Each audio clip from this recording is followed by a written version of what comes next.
আজ শনিবার 25শে March 15ই March 2025, 1ই চৈত্র 1431, 14ই রমজান 1446। দৈনিক আমার দেশ পত্রিকার থাকছে শিরোনাম। এখন আস্থা ফেরেনি বিচার বিভাগে।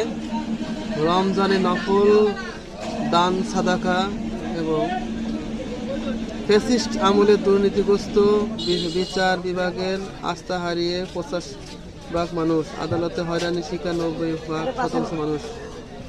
নাই বাবা, টেকাই নাই। সত্যি সমস্যা মোকাবেলায় প্রধান বিচারপতি উদ্যোগ। কক্সবাজারে জাতিসংঘ মহাসচিব লাখো রোহিঙ্গার সঙ্গে ইফতার, ডক্টর ইউনুস ও গুয়েতেরেস।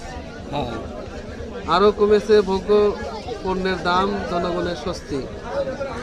টাকার বস্তাসহ LGIDর নির্বাহী প্রকৌশলী ধরা এবং ডিসেম্বর থেকে জুনের মধ্যে জাতীয় সংসদ নির্বাচন সংস্কারের পূর্ণ সমর্থন রয়েছে জাতিসংঘ মহাসচিবের। এবং কিবরিয়া হত্যার মাস্টারমাইন্ড ছিলেন সালমান, ধামাচা বাঁধান শেখ হাসিনা। মাগুরার সামাজিক বয়কটের মুখে দর্শনে অভিযুক্ত হিটু। এই ছিল প্রথম পাতার সংবাদ শিরোনাম।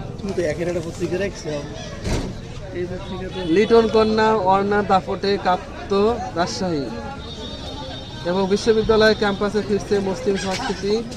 রমজানের ছুটির দিনে ঈদ ও মার্কেট জমজমাট, বাংলাদেশি ক্রেতা নেই কলকাতা ঈদ বাজারের মন্দা। বাস, ট্রেন, লঞ্চে ঈদ যাত্রা অগ্রিম টিকিট বিক্রি শুরু এবং ভাটি ফুলের মন মাতানো শোভা এবং শয়তানগুলো আমার ছেলের মুখটাও দেখতে দেয়নি। নামাজরত অবস্থা হামলা চালায় আমি সন্ত্রাসীরা। ফেনীর প্রথম শহীদ ইফতিখার আহমেদ ছিলেন একজন সংগঠক ও ক্রিকেটার।